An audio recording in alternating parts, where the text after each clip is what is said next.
এই প্ৰকল্পটো নিৰ্বাচন কৰিলোঁ। কিন্তু এইখিনিতে আপোনালোকৰ মনত এটা প্ৰশ্ন উদয় হ'ব পাৰে যে এই অভয়াৰণ্যখনলৈ বা কিয় অহাৰ, তাৰ বাবে মই দুটামান কাৰণ ক'ব পাৰোঁ।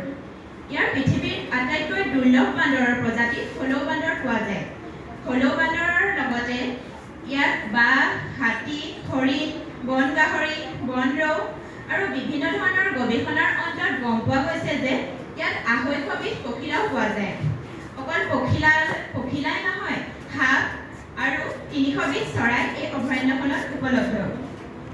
আটাইতকৈ গুৰুত্বপূৰ্ণ কথা এইটো যে এই অভয়াৰণ্যখনত ৱাইল্ড ৰেটিঙৰ সুবিধা আছে, যিটো পৰ্যটকসকলে সুন্দৰভাৱে উপভোগ কৰিব পাৰে।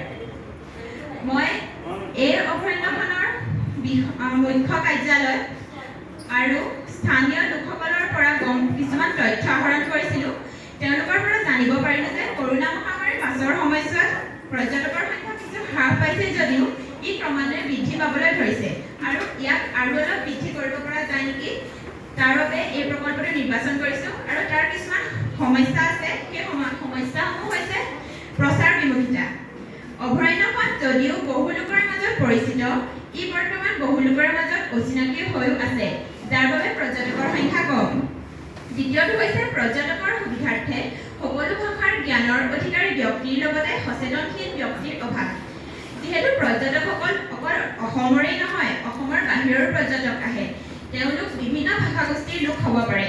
তেওঁলোকৰ লগত ভাষাৰ আদান প্ৰদান কৰিবলৈ সকলো ভাষাৰ জ্ঞানৰ অধিকাৰী ব্যক্তিৰ প্ৰয়োজন। তৃতীয়তে, পৰ্যটকসকল থকাৰ সুবিধাৰ বাবে আধুনিক উন্নত মানদণ্ডৰ মনোগ্ৰাহী ইক' কেম্প বা হোমষ্টেৰ অভাৱ। ব্যক্তিগত প্ৰচেষ্টাত 2-এটা হোমষ্টে গঢ়ি উঠিছে যদিও ই পৰ্যাপ্ত নহয়। ই অভয়াৰণ্যখনৰ পৰা বহু নিলগত অৱস্থিত হোৱাৰ বাবে পৰ্যটকসকল যাতায়াতৰ অসুবিধা হোৱাও দেখা যায়। চতুৰ্থতে, ৰাস্তা ঘাটৰ উন্নত অৱস্থা, ৰেল ষ্টেচনৰ অভাৱ।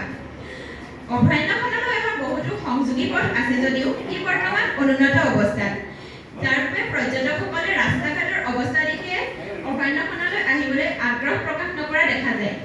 কিন্তু গতানুগতিক অনুশীলনেৰে মই বুজি উঠিলোঁ যে সমস্যা থাকিব পাৰে, তাৰ সমাধান নিশ্চয় থাকিব। ইয়াৰ প্ৰথমটো সমাধান হৈছে বিভিন্ন event, social media, QR code আদি ব্যৱহাৰ কৰি অঞ্চলটোৰ প্ৰচাৰ চলাব লাগে। বিভিন্ন ইভেণ্ট আদি অনুষ্ঠিত কৰি অঞ্চলটোৰ জনপ্ৰিয়তা বৃদ্ধি কৰিব পৰা যায়। ইয়াৰ জৰিয়তে অঞ্চলটোৰ অশিক্ষিত লোকসকলৰ মাজত অভয়াৰণ্যখনৰ মূল্য ক্ৰমে বৃদ্ধি পাব, যাৰ জৰিয়তে সচেতনমূলক পৰিৱেশৰ সৃষ্টি হ'ব। আনহাতে ছ'চিয়েল মিডিয়া হৈছে বৰ্তমান সকলোৰে মাজত পৰিচিত। বিভিন্ন ধৰণৰ ছ'চিয়েল মিডিয়া যেনে ইনষ্টাগ্ৰাম, ফেচবুক, টুইটাৰ, হোৱাটছএপ আদি ব্যৱহাৰ কৰিও অভয়াৰণ্যখনৰ জনপ্ৰিয়তা বৃদ্ধি কৰিব পৰা যায়। আৰু মই আৰু মোৰ শিক্ষাগুৰুসকলৰ সহযোগত এটা QR কোড প্ৰস্তুত কৰি উলিয়াইছোঁ। এই QR কোডটো যদি আমি জনসমাগম হোৱা বিভিন্ন ঠাইত পেষ্ট কৰোঁ, তেতিয়া পৰ্যটকসকল বা অন্য লোকসকলেও এই অভয়াৰণ্যখনৰ সবিশেষ তথ্য পাব পাৰিব আৰু ইয়াৰ জনপ্ৰিয়তা বুজি পাব। দ্বিতীয়টো সমাধান হৈছে গাইড হিচাপে স্থানীয় যুৱকক উপযুক্ত প্ৰশিক্ষণ দিব লাগে। আগতেই উল্লেখ কৰি আহিছোঁ যে অসমৰ লগতে অসমৰ বাহিৰৰ পৰ্যটকো আহে। তেওঁলোকক অভয়াৰণ্যখন পৰিভ্ৰমণ কৰাবৰ বাবে গাইড হিচাপে স্থানীয় যুৱকক উপযুক্ত প্ৰশিক্ষণ দিব পাৰে, যাৰ জৰিয়তে পৰ্যটকসকলৰ সুবিধা হোৱাৰ লগতে স্থানীয় যুৱকসকলৰ উপাৰ্জনৰ বাট মুকলি হ'ব। এনে বহু কৰ্মসংস্থানেৰে নিবনুৱা সমস্যাও দূৰ কৰিব পৰা যাব। তৃতীয়তে, আধুনিক উন্নত মানদণ্ডৰ মনোগ্ৰাহী ইক' কেম্প বা হোমষ্টেৰ ব্যৱস্থা কৰিব লাগে। আগতে কৈ আহিছোঁ, ব্যক্তিগত প্ৰচেষ্টাত 2-এটা হোমষ্টে গঢ়ি উঠিছে। এইসমূহ নিলগত অৱস্থিতভাৱে পৰ্যটকসকলে এই হোমষ্টেবোৰৰ কথা নাজানে ইয়াত আছে বুলি। সেইবাবে তেওঁলোকক সুৰক্ষিত স্থানত জীৱনৰ ওচৰত হোমষ্টে বা ইক' কেম্পৰ ব্যৱস্থা কৰি দিব লাগে। চতুৰ্থটো সমাধান হৈছে সুচল পৰিবহণৰ বাবে ৰাস্তা পকীকৰণৰ লগতে চৰকাৰে ৰেল চলাচলৰ সুচল ব্যৱস্থাৰ পদক্ষেপ গ্ৰহণ কৰিব লাগে। ইয়ালৈ অহা সংযোগী পথসমূহ বহুত অনুন্নত অৱস্থাত আছে।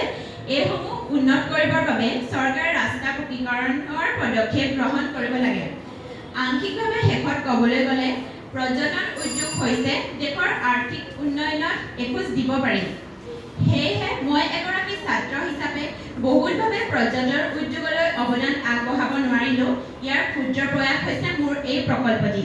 গতিকে মই ভাবোঁ এই সমাধানসমূহ কাৰ্যকৰী কৰিলে গিবন অভয়াৰণ্যৰ পৰ্যটন উদ্যোগৰ উন্নয়নৰ যথেষ্ট ফলপ্ৰসূ